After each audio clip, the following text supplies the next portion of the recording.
All right. I conducted my research on educational and athletic anxiety correlations among adolescent student athletes. All right, so anxiety negatively impacts student athletes around the world. I first became intrigued by this topic when former all-star basketball player Kevin Love, pictured here, took a break from the NBA to focus on his own mental health. From there, he led the NBA's campaign of mental health awareness. And since then, the movement has grown across the country with world-class athletes such as Simone Biles, pictured here, not being afraid to speak out against the anxiety she faced while at the Olympics. In addition, #1 women's tennis player Naomi Osaka has been open with her struggles with anxiety while on the top stage of the women's tennis. Adolescents are inspired by these athletes beginning to speak out and destigmatize the relationship between anxiety and athletics. Normalizing these conversations and working toward the health and safety of players will lead to a better environment for all athletes. So being involved in athletics statewide, I'm well positioned to distribute polls to a variety of student athletes to delve into student anxiety. The research behind this topic has grown as more and more athletes have begun to speak out and make a change. Paired with awareness campaigns, anxiety research in adolescents has generated an assortment of articles and studies to combat the rising crisis. So the first article I found was by David Pierce and Rosemary Anderson, Assumptions Associated with Mental Health Literacy Training, Insights from Initiatives in Rural Australia. And they asked the question, will training extend the benefit of mental health literacy training to others? The assumptions that mental health literacy training will increase participant mental health knowledge, increase confidence in responding to mental ill health, and diminish stigmatizing attitudes towards those experiencing these mental ill healths were supported.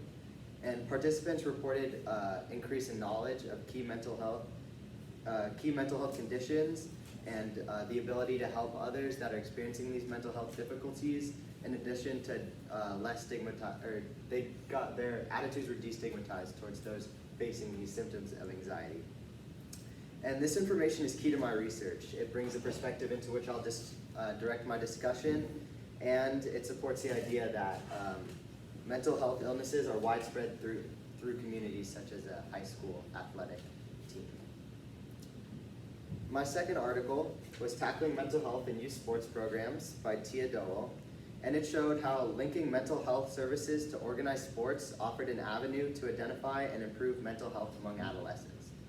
So the pilot study found that by embedding an integrated mental health system involving feedback and a multi-component intervention within the context of a holistic youth sports program, it resulted in reductions of anxiety as well as improvements in grit and the efficacy to manage negative emotions, in addition to more pro-social behavior. This research applies to my own as I'll evaluate this survey of student athletes navigating anxiety that combat their mental health. In addition, anxiety plagues student athletes and is essential to recognize the key symptoms that they are facing. So using the articles discussed in my literature review, I was able to garner the research question, what are the correlating symptoms of anxiety between student athletes within athletics and academics? So the methodology I used was a case study involving the correlation analysis method. This method allowed me to conduct my research while comparing a variety of factors of each type of anxiety within athletics and academics. So I distributed a 10-minute survey to gain high data and reduce respondent fatigue. And this survey began with just a general anxiety test, brief questions about outside anxiety they may face, and then it got more specific with questions involving their anxiety they face on the athletic field, their symptoms they face while playing the game, and then it went on to talk about their academic anxiety, different symptoms of anxiety that they face while in the classroom or taking an exam. The survey then concluded with a demographic section to make sure I cover a wide range of respondents. And once I gathered the data, I looked into correlations between each of these variables. And the correlations first occurred between different types of sports anxiety, and then onto correlating different types of school anxiety. Then I correlated all the anxiety factors with the general anxiety test. So, to begin my results, I would like to address that my data was correlated by Pearson's R value. Within my data, these values are considered moderate correlations when over 0.59 and low or weak correlations if under 0.39. So this first graph represents positive correlations between the respondent's panic level during a test to their nervousness during a test, level of nervousness with a Pearson's R value of 0.657, and their commonality of mind blanking during a test with a Pearson's R value of 0.722. So by comparing anxiety symptoms within education, I was able to suggest that students that are facing one symptom of anxiety, such as panic during a test, are subject to a multitude of different symptoms simultaneously. This brought about this can plague students as these symptoms can get in the way of their academics and reflect in their grades. So Divya Puri discussed similar correlations in her article discussing student athletes and higher rates of anxiety. By conducting a similar method to hers, I was able to garner data that identified symptomatic correlations isolated within academics. So my next results start with their concentration level during a game to letting others down with a Pearson's R value of 0.646 and fear of making mistakes during the game with the Pearson's R value of 0.623.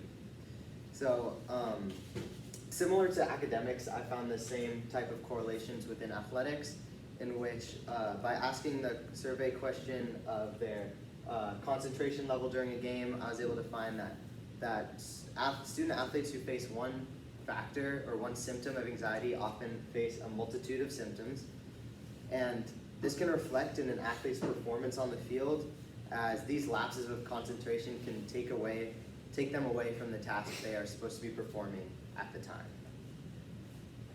All right, so from here I compared the general anxiety to sports anxiety. So firstly, it was the general anxiety test to different factors. So the first one is between that and their focus level during a game with a Pearson's R value of 0.157, their concentration level during a game with a Pearson's R value of 0.418, and their fear of letting others down with a Pearson's R value of 0.304. So in this, I was able to see that the graph does not show correlations between the general anxiety test and the different symptoms of sports anxiety. So this is actually the opposite of what was found in Tia Dowell's study, in which she was able to find correlations between student athletes' social relationships and their anxiety while playing on the field. So this presents that further research must be done to determine the validity of these presented correlations. So my next results were between the general anxiety test to different factors of educational anxiety. So my first one was between the general anxiety test and level of nervousness, Pearson's R value of 0.161, and then between their general anxiety test and level of nervousness during the test with a Pearson's R value of 0.130, and then finally their general anxiety test to their level of homework per night with a Pearson's R value of 0.267. So similar to the athletics, it also did not represent correlations between these different symptoms of anxiety within academics and the general anxiety test. This also represents the misunderstanding present throughout the educational field and blaming educational failures on outside factors. And this data can be affirmed by Sophia Saka's study on Greek adolescents during the COVID pandemic, in which she examined test anxiety and resilience. Similar to my results, her data did not present strong correlations in regard to test anxiety. All right, so the limitations of my study. Firstly, I'd like to address that correlation does not mean causation. And even though the data points on my graphs correlated, it doesn't necessarily imply that one caused the other. So I got my data from only soccer and basketball teams, and by limiting the range of sports that I included in my study, I was unable to consider the differentiating variables between many different sports. So this was seen as, like, take tennis for example, where someone puts all the pressure on themselves, their level of anxiety can be maybe a lot higher because they don't have the other people on their team to lean on. And in addition, applying a survey to adolescents always comes with challenges. My survey was structured in a way to reduce respondent fatigue and make sure that they're always staying engaged. but it must be understood that some students may have done it just to complete it and they didn't respond with true conviction. Hence, the results may be questionable because of students who didn't respond with true validity. In addition, the stigma that adolescents have around anxiety could have induced lying while responding to my survey. All right, so my advice for further research. Adolescents often face anxiety due to their situations at home and the lack of correlations within my data between the general anxiety test and the symptoms of both educational and athletic factors elicit questions about student athletes' outlets of anxiety. So I would promote further research into how adolescents use athletics and education as an escape from the anxiety they face outside of school. This could be influential in determining the relationship adolescents have with daily routines and the need for outlets away from personal life stressors. In addition, I would advocate for creating mental health programs in high schools where they can promote awareness and truly change lives. Student athletes suffer from these symptoms and are often quieted by stigmatization, as an article in my lit review by Rosemary Anderson and David Pierce discussed. Further, stigmatization increases because of the fact that many sports are driven by toxic masculinity. This leads to adolescents feeling isolated and entrapped under their symptoms of anxiety.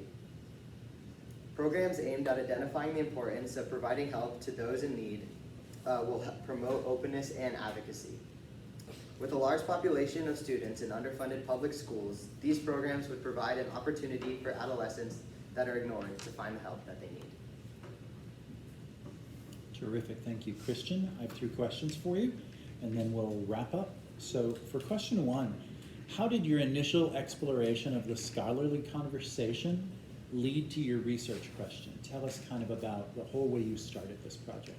All right, so I started my project more looking to conduct a program.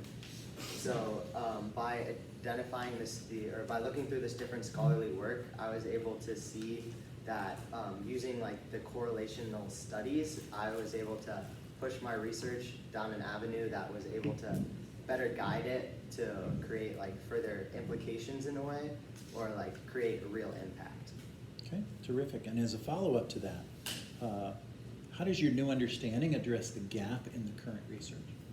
So my research addressed the gap by, well, at least when I was looking through research articles, there wasn't a lot of research discussing high school student athletes. A lot of the research conducted was between college athletes or lower, like elementary school level athletes. So by addressing a population group that does have very high levels of anxiety, especially during a time of growth, it was able to discuss them.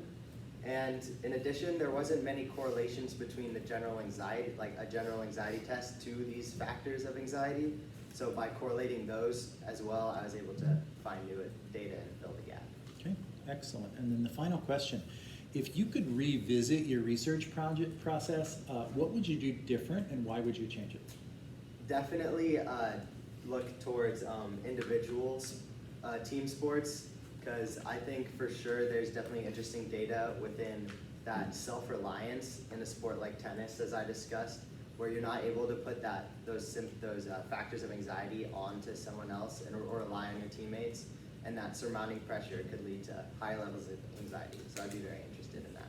Okay, excellent. Thank you.